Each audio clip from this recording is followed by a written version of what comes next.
Hello, everybody. Thank you very much for joining us today. I'm joined here by with Erin Friedrich. I'm from Robe and Signe. I am the CEO here at Milk Video. Sorry, I messed up all those names. Oh, But good. really excited to have everyone here today to learn about how to create B2B video at speed. And Erin is going to run us through some of her examples with clients, what she's seen in ways, she's a small team that's been able to produce a ton of content, high quality content for her clients. And so how has she done it? What can you learn? What can you take away? What can you kind of do today to start creating video, which is typically a kind of a more challenging thing for people to edit, especially if you're not a professional designer. So I will hand it over to Erin to kind of start running us through. Awesome. Thanks, Ross.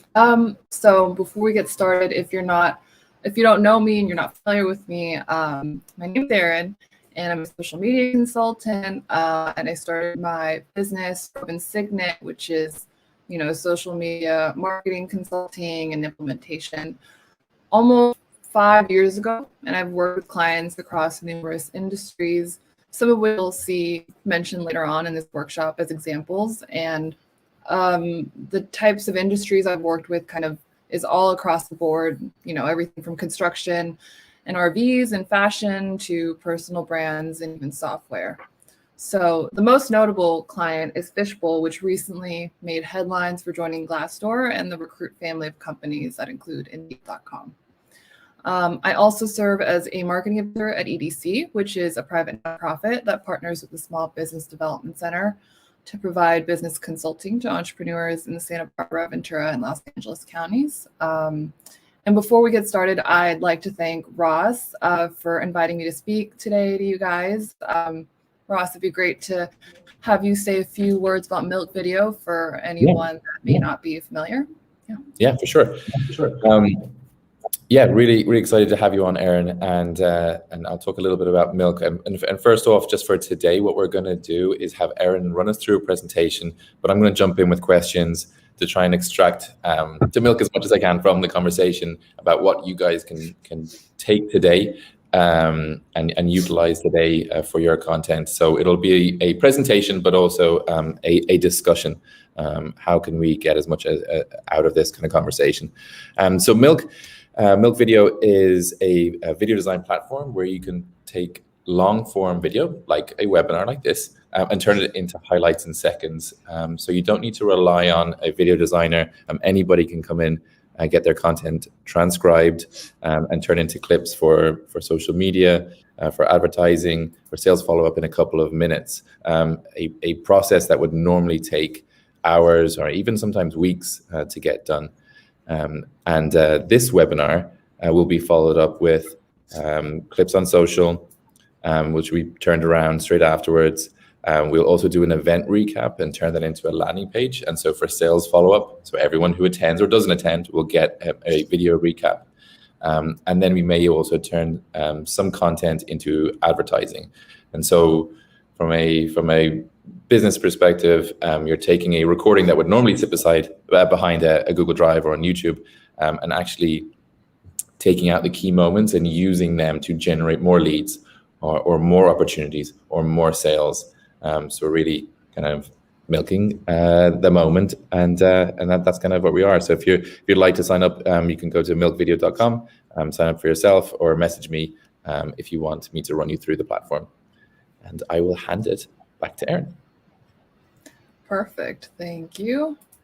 So, now that we are getting started, I think it's safe to assume that we're all kind of feeling like Moira here when it comes to incorporating more video into your social content.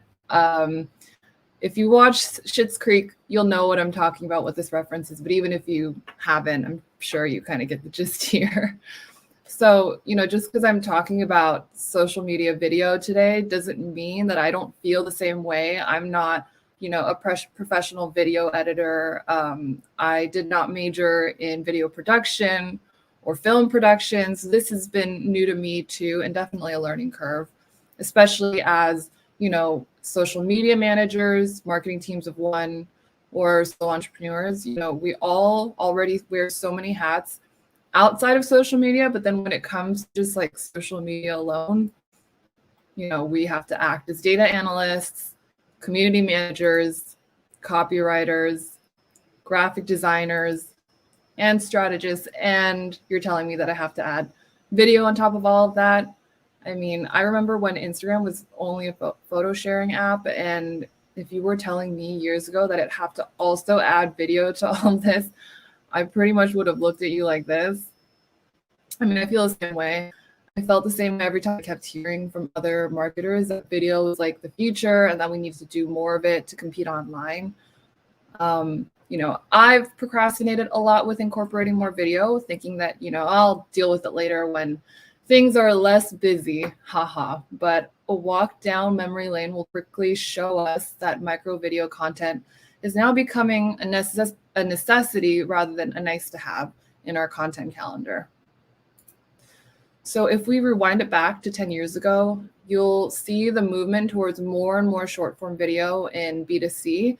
That's also becoming a lot more prominent with B2B, with, you know, the emergence of Snapchat, Vine, and then Instagram's new video features, TikTok, more video features, Reels, LinkedIn Live, Facebook Reels. You kind of get the gist here that it's pretty clear that micro video content's here to stay, and it's, you know, becoming a must-have to remain competitive online, whether you're a B2B or a B2C company.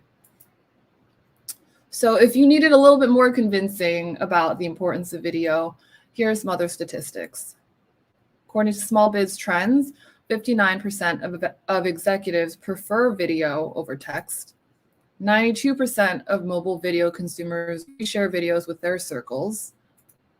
In fact, 12 times more than text and images combined. So you're probably thinking, yeah, okay, I get it. I need to create more video, but like it takes so much time and so much effort. I just don't have any space in my schedule, you know, to fit in, to think about what the video is going to be about, have to storyboard and like write a script and then figure out props and, you know, location, proper lighting, people you're going to need in the video, if that's even necessary, and then when in your schedule you can even shoot it, not to mention then editing and then resizing it for each social channel. But fortunately, you know, through my own kind of learning process, having to create high quality video quickly with, you know, low budget, but still high quality, and making it work for my clients, I've found that these 3 steps that I'm outlining here can help you create video content pretty quickly for yourself with minimal effort without having to worry about what to shoot, when to shoot, and making sure that it's on brand. So the first being reduce and reuse, which essentially just means reducing the time that you spend creating content from scratch by reusing the content that you've already created or shared. And yeah, I said that correctly. Even content that you've already shared on social media, because the majority of your audience probably hasn't even seen your content. Why? Because they're also busy doing all the things, and as a result may have missed the first promotional post that you shared announcing, you know, your new blog post and your new podcast episode, YouTube video, so on and so forth. And it typically takes people around like 7 times before the message of your ad or your post even sinks in, according to MIT's The Tech. So strategic repetition is key to reinforce your brand's messaging. So don't hesitate to reshare any content that you've already shared and just reformatting that into a video. Erin, can I jump in there quickly? So if you're talking about resharing content, if you created a video, spent so much time on it, and then you want to have that on multiple platforms over a period of time, how many times would you suggest? You said 7 times. Is that a little bit overkill? Would you space it out? How would you think about that? 7, I don't think it's overkill. It just depends on, you know, maybe how you're spacing it out and perhaps the accompanying posts that you're sharing with that call to action. So let's say you're trying to get people to, I don't know, watch a YouTube video that you've just shared about. if you can find maybe 7 different memorable moments, or even like, 4 different clips that you can take from that long form video, reformat it into a video post, and even having some other like, posts that maybe just be text only to kind of supplement the 7 times that you would repeat something. Yeah, that's totally fine. It's just about the way that you present it. Yeah, so you're the same post, but you're just turning it into different types of formats. Yeah. Yeah. So let's see. So these are just a few places that you can start to find content that you can repurpose pretty quickly. So the key here with the long form content, like the YouTube videos, blog posts, and lead magnets, is to just identify, like I just mentioned, and cut up as many interesting clips, key moments, engaging maybe hooks or quotes as possible. And then, like I mentioned, spread out the publishing dates throughout your calendar so that it's interesting enough and different enough without being too repetitive. And I also find that customer FAQs and previously shared, like I mentioned, social posts are great sources for recycling content and creating video content very quickly. I also try to be very intentional already, just from a marketing perspective, about using the language verbatim, if possible, of my ideal client, or, in your case, ideal customer, whatever it may be, by specifically like sourcing questions, phrases, and statements from conversations that I've had with them, because it can evoke those thoughts of, oh my gosh, it feels like she's talking to me, or she's totally reading my mind, or like that's exactly what I need. So with that said, let's dive into some examples of the content sources I've mentioned. And I just want to start with something super easy that you could do in 15 minutes with limited skills. So here, pretty much what I've done is I've taken a post that was text only that I've shared already a while ago on social media, and I've recreated it into a video post by just using Canva. If you guys are familiar with Canva, it's a great, great tool that I depend on a lot for my content creation and social graphics creation process. And pretty much what I did to change it up is I just added a video background here. So this is just stock video. And then added that text-only social post on top of it. So again, very easy, still looks high quality, but it's also very quick.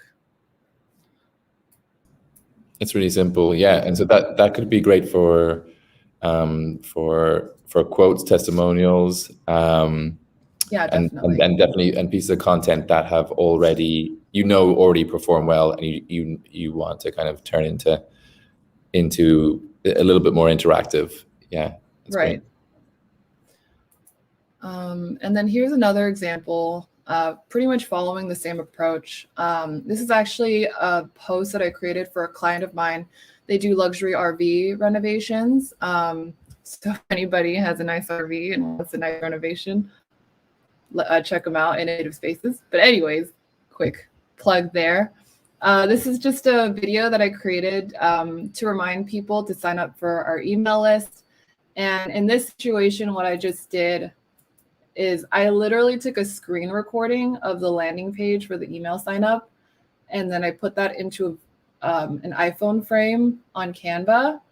And then this video in the background, that's also stock video. It's not any professional video that we went out and shot ourselves. It's stock video. And then I just added this quick text, and then even Instagram's native poll sticker feature on top of the video, since it was posted for Instagram, to kind of, increase or encourage engagement and add that visual interest there.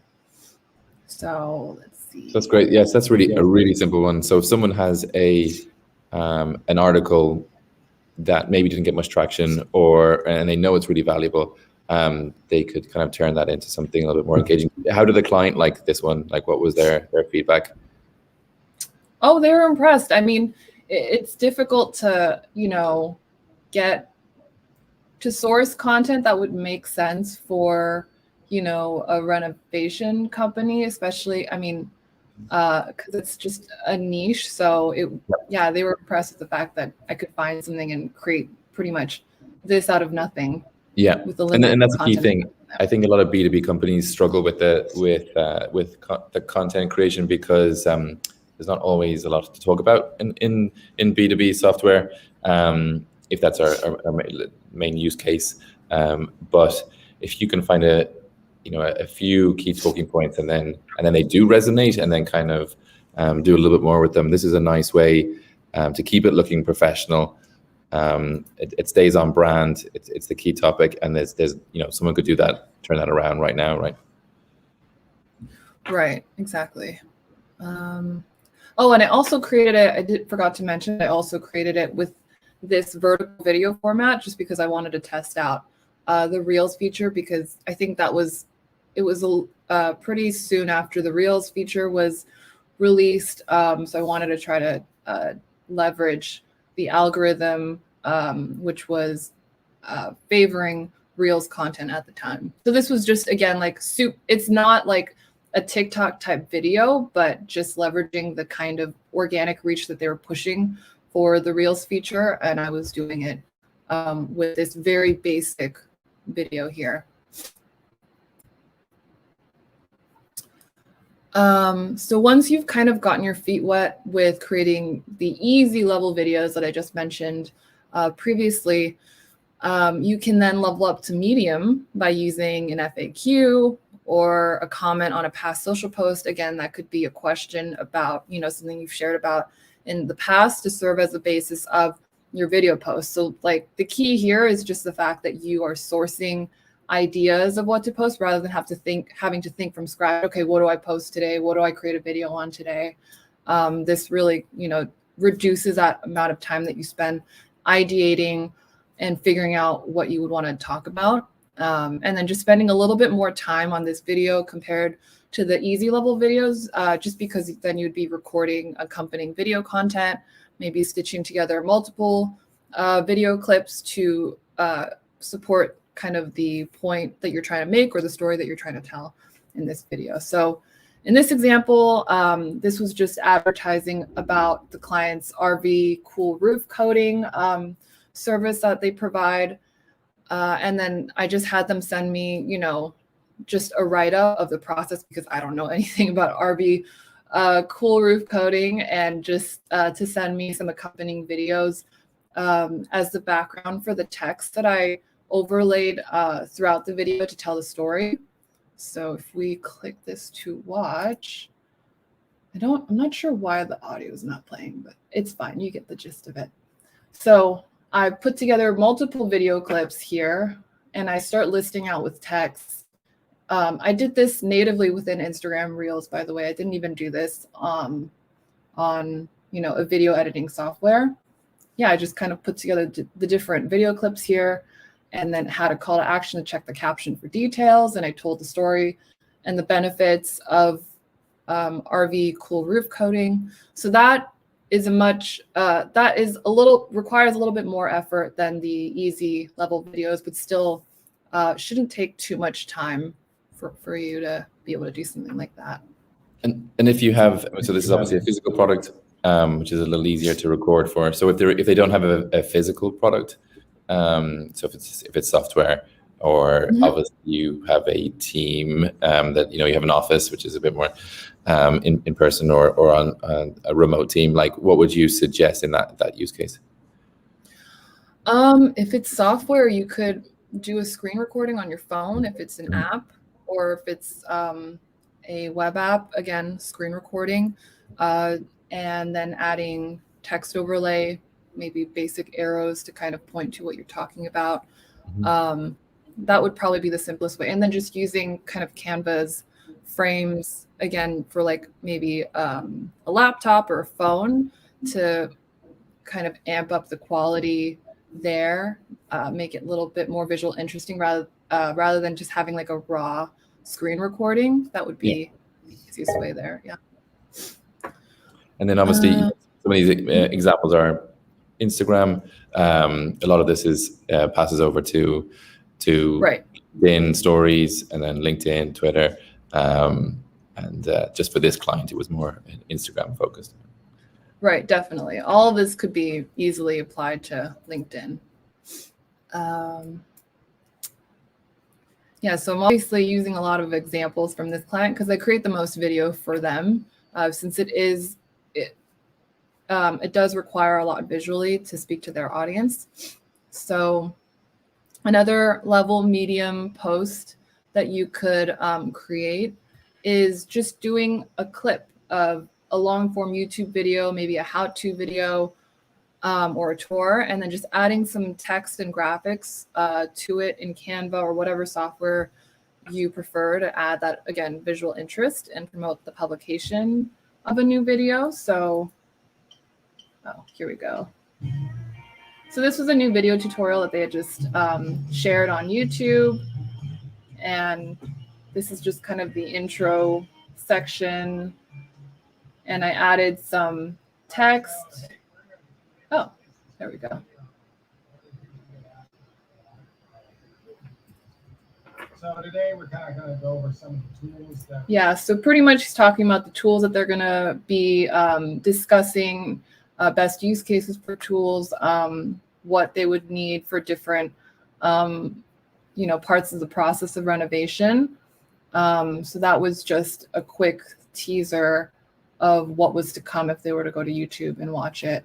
And I made sure to add that key detail here as a sub headline on the bottom of this video to, again, pique people's interest.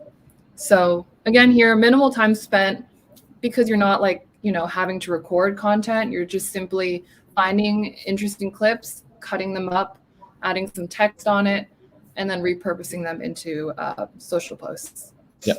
Yeah, and this is kind of where Milk kind of plays in taking the existing content, right? So rather than thinking about creation, it's more about what do you already have in your database and when in your Google Drive, within your YouTube kind of channel, and then how can you extract more out of that? And so in this case, it's a good example of pulling multiple pieces together, recycling, repurposing, putting into a highlight reel, or it could still work as an individual clip.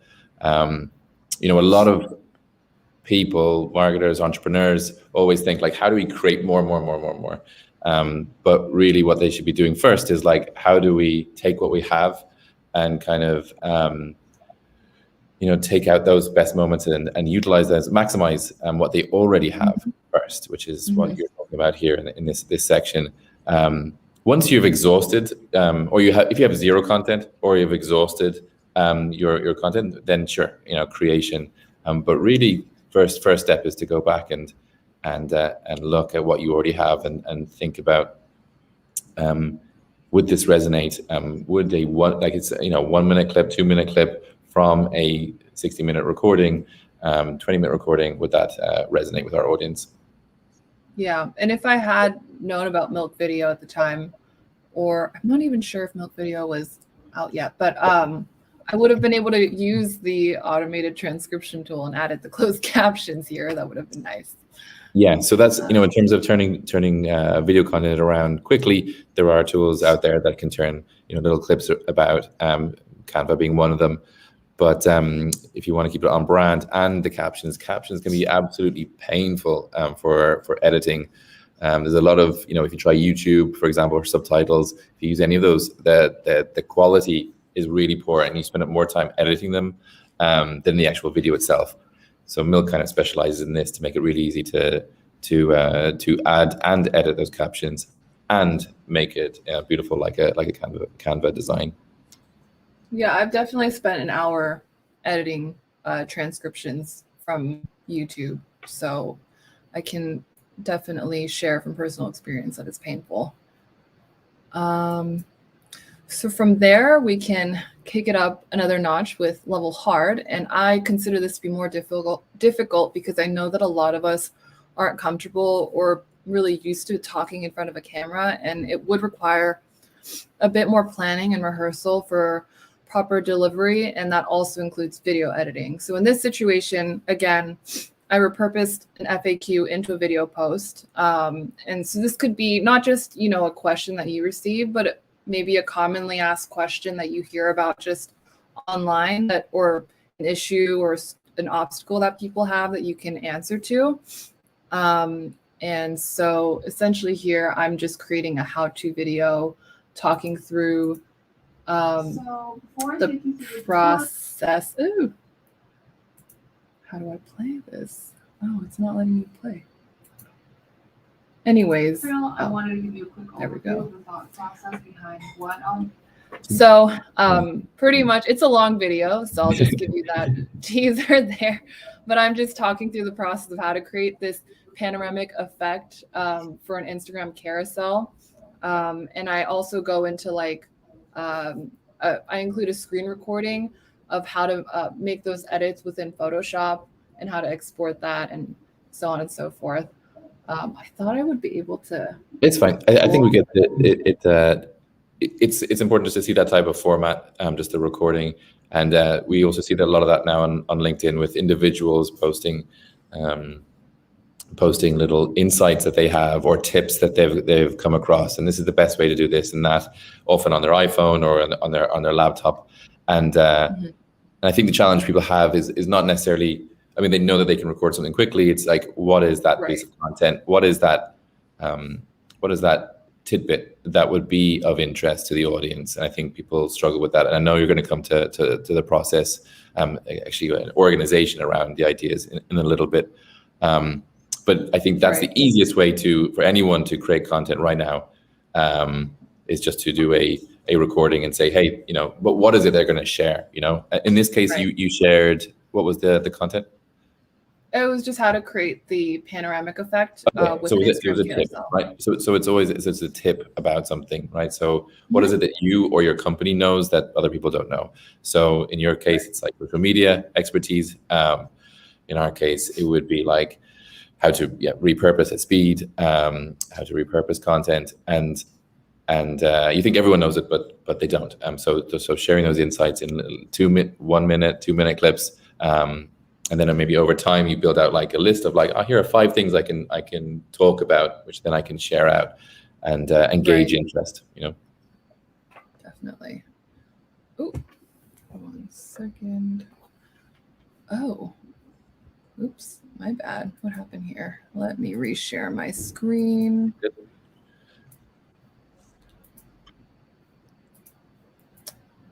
There you go. And we're back. Okay. Yeah, maybe we can go to the jump through these ones and then go to the to the section distribution, the other organization distribution. Definitely. Right, and then here's just an expert level example from me, not saying that I'm an expert by any means, but just rather because of the amount of time planning, writing, recording, and editing this would take. So this was just a video based off of a TikTok trend where accounts were sharing exaggerated, misconceived notions about the profession. So this was more of a humor type video, which requires a lot more, planning and thinking, and it's not easy to make a funny video. So that's another example there. So step 2 from there. So step 1 was all about reducing and reusing. But step 2 is now organizing all of the ideas that you've come up with based off of the different content sources that you can pull from to create, video content. So this is just a starting point that you could use via Google Sheets, but it's totally up to you to customize this like to your own process. If this is too kind of complex or sophisticated for you, don't feel the pressure to use this by any means. The key is just, coming up with a workflow or some kind of checklist for yourself that makes the most sense for the way that you work. So I'll just take you pretty quickly through this spreadsheet and what each column is for and how I've kind of come up with this, because I think this might be the most universally applicable to everybody that's attending here. So this column, which is column B, this is just where you would house your content pillars, your themes, categories, so that, everything that you post is always fitting into some kind of content theme or category that you want to be sharing on social media that aligns with your brand values.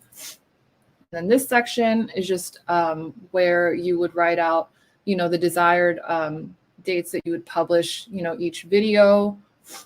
And what's nice about that column right there is I notice a lot of times that I'll come up with video ideas when, I'm working or when I'm kind of out maybe running errands or something. So I'll later on add video ideas, and then later on we'll try to add like a publication date or like a date that I would want to share this on social media. But when I do that, this list of video ideas is not, in chronological order, because I'm just kind of like brainstorming and just throwing it on there whenever I think of it. So I like that I have the filtering option for pub date, just because then it will reorganize it so that it's in chronological order.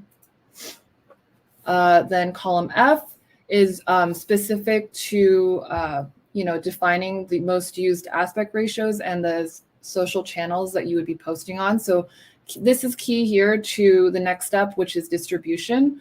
And it's really going to help you accelerate your video content process, because it will be helping you standardize the video aspect ratios you need for your social channels. So like for Instagram, if you're going to be creating a lot of,